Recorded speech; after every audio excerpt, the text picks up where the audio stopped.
This is a little wordy, and I apologise, but it's deliberately so. What we're talking here about is artificial engagement, and I'm not going to read every slide verbatim, but I am going to read this one verbatim.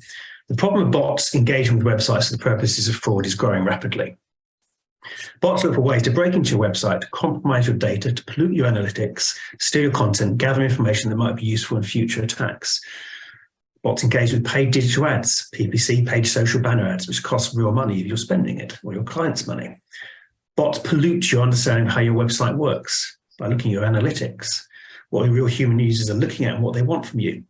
And they do this for financial gain, generally, or other reasons, such as information gathering mechanisms to facilitate a primary tag for blackmail or malware. So it all boils down to the money. Losses from cybercrime such as this are estimated by the US organization Cybersecurity Ventures at $190,000 a second. It's quite a lot of money. So bad bots are not benign. They are controlled by criminal organizations. So it's worth bearing that in mind while we're following through this presentation. So what to expect in this session? You'll learn what artificial engagement means, which is mostly about bots. Learn how it affects digital marketing activities. Walk away from this session with a clarity about how you can at least start to measure the impact of artificial engagement in anything you're doing. And also leave with several key takeaways about how you can change what you're doing and maybe what your organization is doing to reduce the impact upon you. So you rightly be asking, who am I and how can I talk about this? So that's, well, I'm not on that picture, obviously. I'm the CTO, Chief Technical Officer and Data Lead for Beaconsoft. I'm the Artificial Engagement Project Lead at the DMA, which is the Data and Marketing Association, which is one of the industry bodies for marketeers. I'm a business owner. I've run several businesses. I know what it's like to fail in business and know what it's like to succeed in business. I'm very much a geek. Technology is my thing. I'm always learning. I'm a climber and beach goer, and you may well have noticed I'm a whippet owner, although only one of those whippets is mine. So if anyone wishes to talk dogs or whippets or Sci-hounds afterwards, please message me. My whippet, by the one, is the one on the left in the picture. It's looking slightly mad, being held by my son. Those are friends' whippets there. And I am CTO of Beaconsoft, as mentioned, and that's the team there on the right. Most of our team are based in Leeds, in West Yorkshire. Only one member of the team is missing for that because unfortunately she had COVID. And we have a Beacon solution for a number of years, which is an award-winning, as you can see, click fraud protection platform for PPC and paid social ads. And we have a new platform called Veracity, which expands this protection across all website channels, SEO and direct. So we're very much about marketing, how marketers work better, digital marketers work better, but also we live and breathe bots. It is a genuine passion of mine, and I realize how sad this sounds, that I love data and I love bots and I love what they do and how they do it and detecting them and trying to understand how we stop them doing what they do. So our website's there on the bottom right. If you want to connect with us, more than welcome to do so. And obviously my LinkedIn you saw, and it's on a few other pages as well. So what do I mean by artificial engagement? Well, actually, the question is, what do you understand by artificial engagement? So on your screen in front of you, you have a URL and a QR code, and I genuinely would welcome for us to all take 30 seconds and go and answer 4 questions on that survey, because that's all there are. And I'll come back to that at the end. So please, I know what webinars are like. Sometimes you zone out a little bit. Feel free to grab that QR code, grab that URL, go to it, have a look, fill it out while you're not listening to me, and then we can look at the results at the end. Give that another 10 seconds. And we actually, I think Charlotte or Grace, you've got, I sent you the link, didn't you? You can put it into chat. Why I didn't think about it, I don't know. Technology, eh? So artificial engagement equals bots. So let's start by understanding bots. And if anyone already knows this, I apologize for teaching you to suck eggs, but hopefully you'll be able to correct me if I'm wrong. So a bot is a bit of software, an autonomous program. And what that means is a bit of software that has been written by someone for a purpose, and it's set out with a set of things to go and do, and it goes and does them in an autonomous fashion. In the case of a bot, an internet bot, that's usually go and look at a bunch of websites which meet this criteria that I'm going to set you and do things on them, the things I tell you. So we have good bots. Google, the Google search engine, and others exist as well, I believe, want to understand what your website does so that they can index it properly. So when people search, hopefully your results, your pages will turn up in that list. Those are cruel bots. They're good bots. They announce themselves as such. Other things that are good bots are website health monitoring, vulnerability scanning, positive vulnerability scanning. If you share a link to a website in Facebook or on Slack or Discord or anything you might choose to use, that will go and get a preview of the page quite often. That's a bot that's done that. However, as with the internet, so many things that can be good can also be bad. And so bad bots are similar things but controlled by different people, and they carry out activities like DDoS, which is distributed denial of service, which is basically about taking a website down. And you're going to hear a lot more about that over the coming couple of weeks as we go into Black Friday and Cyber Monday, because e-commerce organizations have real problems with DDoS over these periods, because this is obviously when they make a lot of money, and scammers know that, and they basically try and take your website down and charge you to bring it back up again. Site scraping, stealing content, comment spams, SEO spam, and all that kind of stuff. So lots of bad things that can happen, which you don't want to happen. This is a couple of graphs from a report by Imperva.com, who are a big US anti-fraud organization, looking at the state of security within e-commerce in 2022. And all they're really making the point, and we see the same thing in our data, is that this is about average traffic through to any kind of website. So on the whole, if you're running a website, somewhere between 40 and 50% of your traffic isn't real. Full stop. You know, you might be 35% if you're lucky, you might be 60% if you're unlucky, but it sits about that kind of way. And some of it's good bots, but a lot of it's bad bots, and you can see that there. And importantly, at the bottom, and I will talk about this a touch more later without going into too much technical detail, bots are getting more sophisticated because there's people like us who are trying to detect them. So it's an arms race. They have to get better. And there's more and more sophisticated bots around. And if you wonder what that means, I'll talk to you about mouse movements later. So a botnet, which is short for a robot network, because bot is obviously a robot, is a network of computers infected by malware under the control of a single attacking party. So you probably heard that term, because a bot on its own is one thing, and bots are obviously software. They can do something called multitasking, which apparently we can't do, which means that they can sort of hit many different sites at the same kind of time, and they can do multiple things very quickly, although that's one of the ways you can detect them if they go too quickly. But it's still only one entity, whereas if you control a whole heap of these things, then you can do a lot more with it. It's how distributed denial of service works. For example, you get hundreds of thousands of visits, supposedly valid visits to a website at one point. The website falls over because most can't handle that kind of thing. And I'm going to give you an example here of sort of bots in the digital ad ecosystem, because this is where we've really started from in Beaconsoft, with our Beacon platform, to give you an idea of how bots work in that space. And then I'm going to talk a little bit more about how they work elsewhere. So again, a little bit of a start of 10, if you're not involved in particularly programmatic advertising, which is the kind of banners you see on news sites or other sites where you're seeing banners that are trying to promote you to go to another site to buy something or buy a download a white paper, wherever it might be. It's generally placed by something called programmatic advertising. And networks work where you have an ad network, which has a collection of people looking at it who are saying, okay, I want to sell space on this for money because I need to make revenue. Facebook is a fine example of the platform. A brand will place an advert on there, and they're either paying for clicks or they're paying for impressions. Google generally and Bing are both for clicks. Facebook, Instagram, LinkedIn and others generally impression-based, so it's how many people see it. And what you would normally expect is that you're going to get all the clicks or the impressions you pay for. What we find in the advertising sector is that, broadly speaking, as an average, and it's a very rough average, about a third of all website visits that come and impressions that come through from a paid ad aren't actually real. They're from bits of software, from bots, not from humans. But you still pay the same amount of money, generally. And as we discussed, these kind of bots are part of a botnet.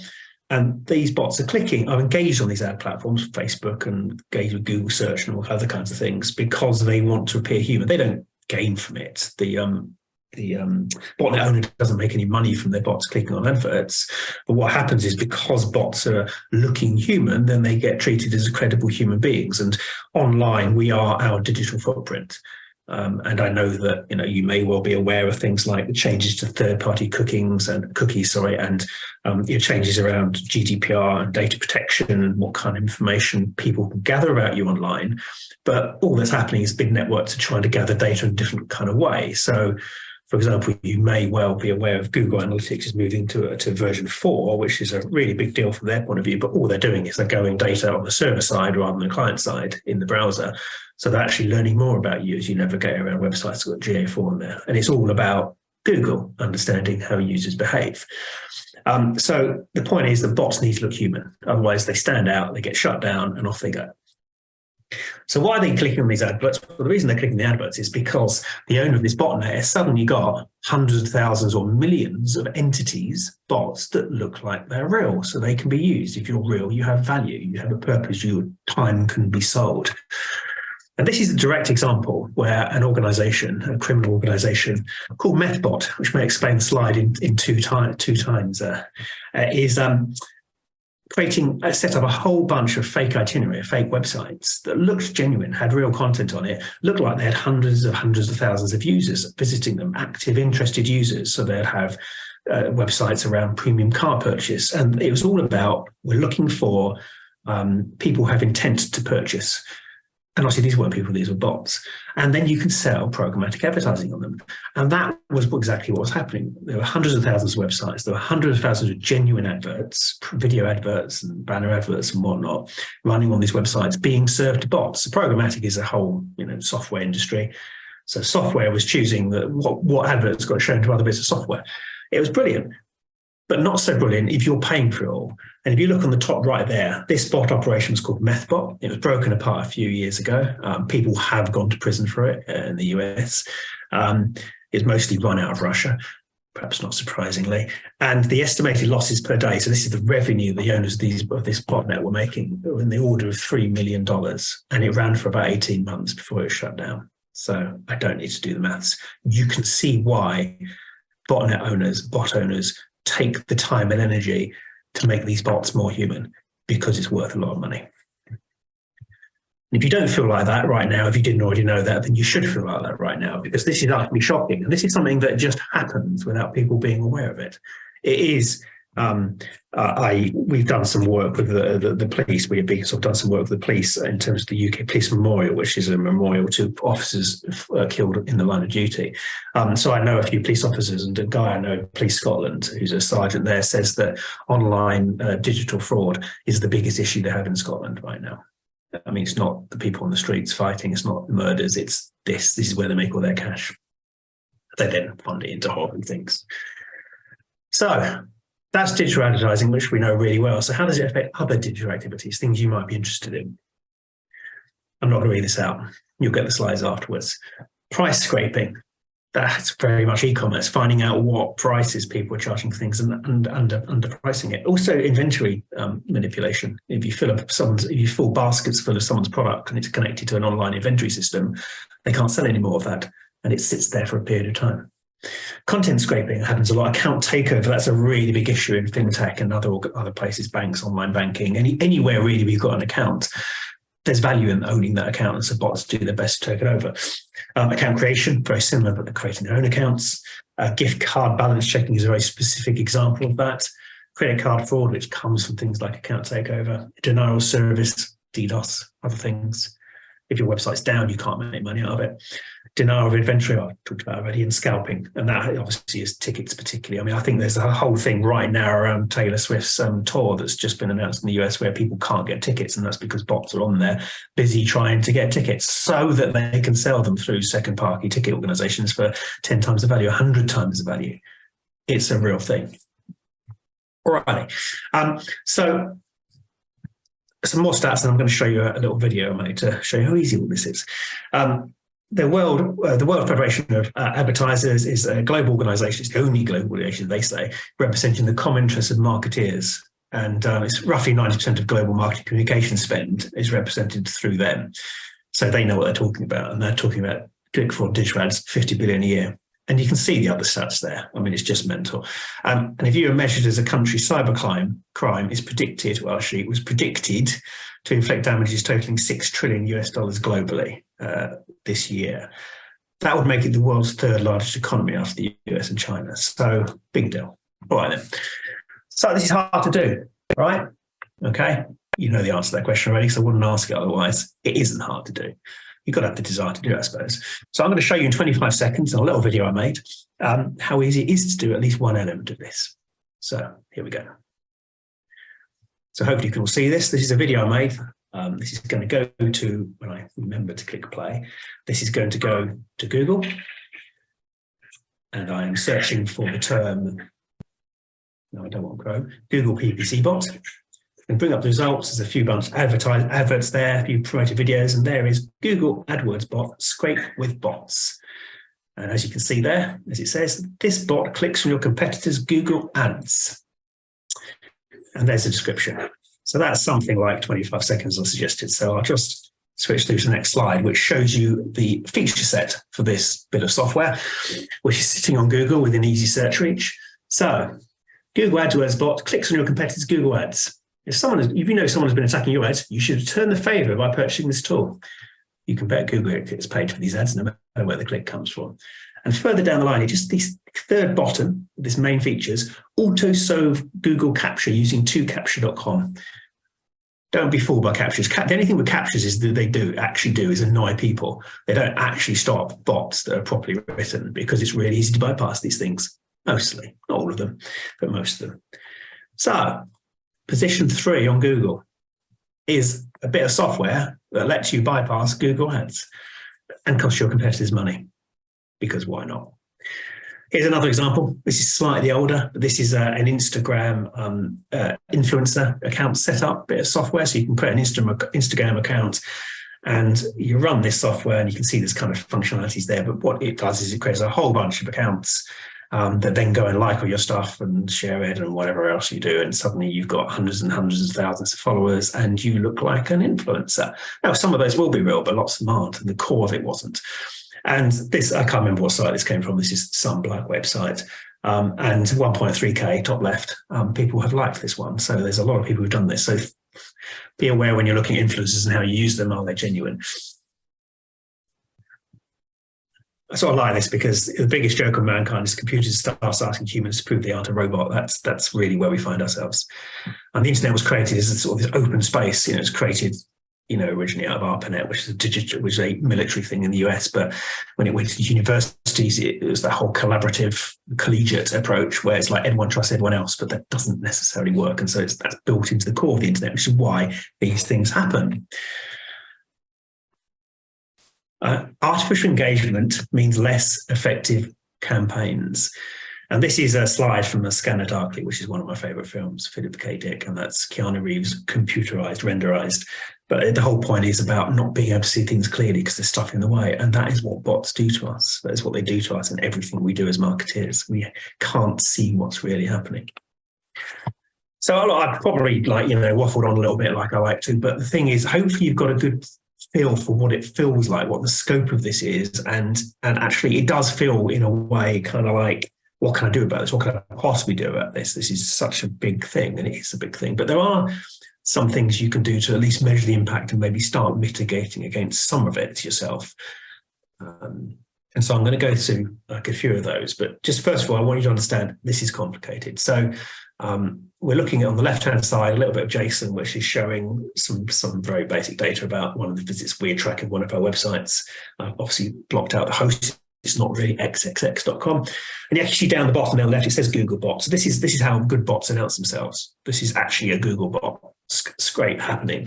And you can check that. You can look at the IP addresses and say, is this coming from a valid Google IP address? Because bots, funnily enough, pretend to be good bots as well.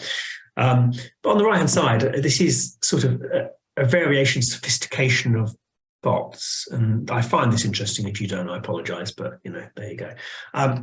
Bots are becoming more sophisticated. It's the whole arms race. They've got to get better at becoming humans. And you can see, looking, say, on the left-hand side of that right-hand graph, you've got human behavior where we're looking at how humans move a mouse. Humans move a mouse, interestingly, in quite random ways. But at the same time, you can generally get a good idea whether it's the same human moving a mouse from one session to another. We all have habits, we all have tails, particularly around, for example, the way we finish our mouth movements with a flourish, without a flourish, which again is another scary thing about how people can track you, but it's already being used by financial organizations to see whether it's the same person, the same Charlotte Osborne, if I will, logging into your bank account this time as it was last time. And they can do the same with touch points.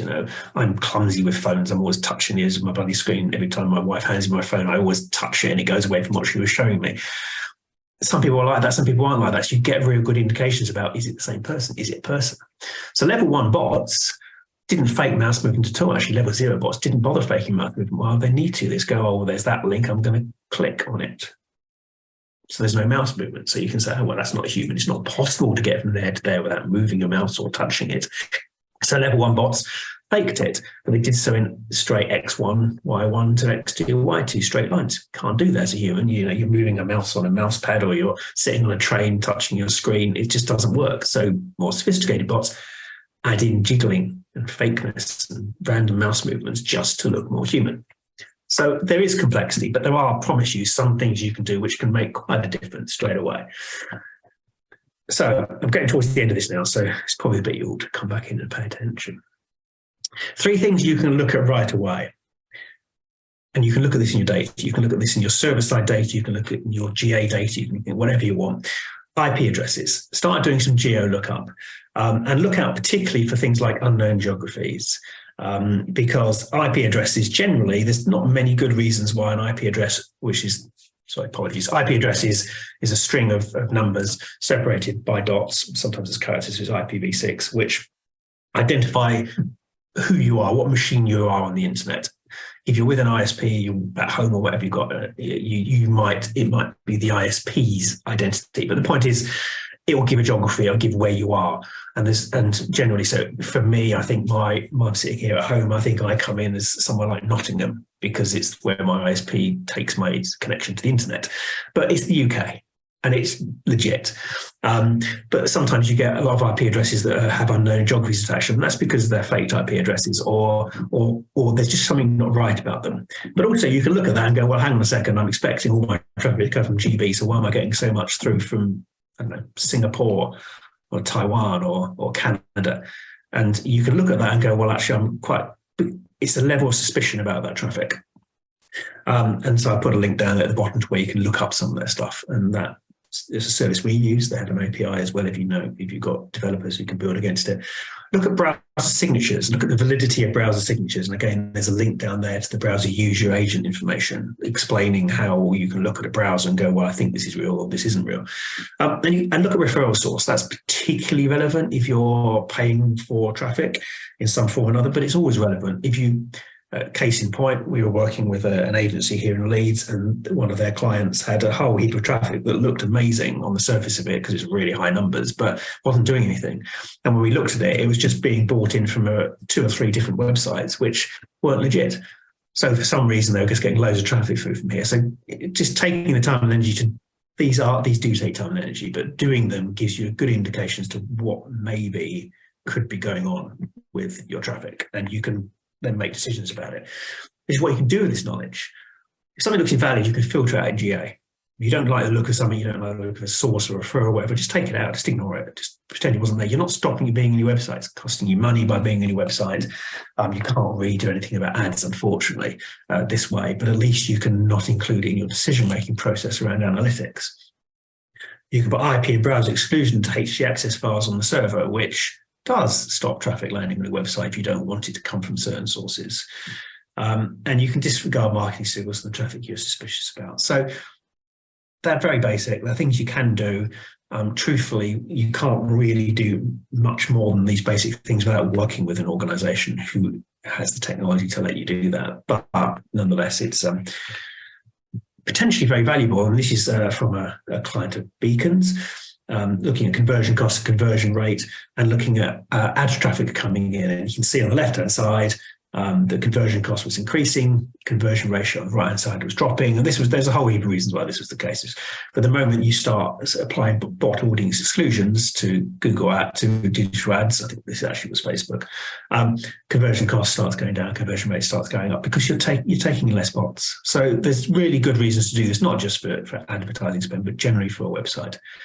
For example, bots now try and engage with the JavaScript that you've got running on your website to try and steal data from it. So if you've got a live chat, for example, they'll try and manipulate it. So they're injecting information into it so they can steal details of your potential customers talking to you, which is, besides being a GDPR nightmare here in the UK, is really not what you want to happen. Anyways, next steps, very new there, 4 or 5 slides, I think now. Get wise. I mean, that's one of the key things here. And look, you are wise, you're here, you're listening. Hopefully you've taken some of this on board and you're going to look at the slides and go and try a few of those things yourself. Just be aware of this. And that in itself is at least 1/10 of the battle. Get engaged. As I mentioned, I'm involved with the DMA, Beaconsoft are members of the DMA, and I'm engaged with this project called Is Artificial Engagement Impacting Your Marketing? If you look at that, there's a whole bunch of links there from the DMA about how you can look at this, what it means to organizations, what they might be able to do about it. And also you don't have to be a member of the DMA to get involved with this working group, as they call it. You can just get involved. So if you're interested, reach out to them, reach out to me on LinkedIn. I'm delighted to have you involved. And then get measuring. I mean, this is some data from our Veracity platform looking at sort of, for example, geographic differences between humans and bots, which we've talked about earlier. You can see there, for example, that this is the left-hand graph, the third tabular item down. No human or OK sources came from an unknown IP address, from an unknown geographic source, whereas 35% of the bot ones did. So that's why I picked that out as a particular thing. But you can also see, for example, that this particular client gets a lot more bot traffic from the US than it does from the UK. Okay. And also mobile RS browser differences. There's a lot of things you can do to start this, but really, when you get to a more sophisticated level, which is the pitch, you probably need to come and talk to people like us, or ideally us. We're Beaconsoft. We've got a Beacon solution, which is awarding click fraud and Veracity Trust Network, and this may be of interest to you. If you're just running a website and you're interested in how bots are engaging, we've got a free trial at the end of 2022. It won't cost you anything, literally no obligation. Please do get involved. And I'm just going to finish off now, because I am done with the slides, with just having a quick look at the results from this. So apologies, I really should have refreshed it before so this is the poll. And this, by the way, I do recommend checking out this survey tool because it is rather cool. So what do you know about artificial engagement? Well, we have one who is the Lord of knowing about artificial engagement. So no questions from that person, please. We don't want to know anything from them in case they challenge. But as you can see, a lot of people kind of going, I know a little bit about it. I've heard the term. That's fine. You know a little bit more about it now, hopefully. Which are the following terms you've heard about. Where everyone's heard about fake news. That is bots. You have heard of bots. You've heard of fake news, click fraud, ad fraud. So this is really strong. We have a good set of people who clearly, you're on tune. You know what's going on. That's good. DDoS, distributed denial of service. I've touched on that, and this client-side JS attacks, which is relatively new thing where bots are trying to take over your JavaScript. By the way, the average website has 47 individual pieces of JavaScript running on it, and generally 75% of those are from third-party sources. So there's plenty of opportunity for bots to inject data into that stream, on multiple points, steal data from that stream. Does a company work for do anything to prevent artificial engagement? Fantastic to hear that 30% of you say yes. Obviously, you may not be doing everything, but it's good to do something better than nothing. Obviously worrying that 50% are saying no. How concerned? Got a nice medium around about 4, which is usually how this works. But a few people are saying they're very concerned about it. Okay, I hope the person who scored 1 is a little bit more convinced this is something that's a little bit concerning, should be looked at. But if not, that's cool.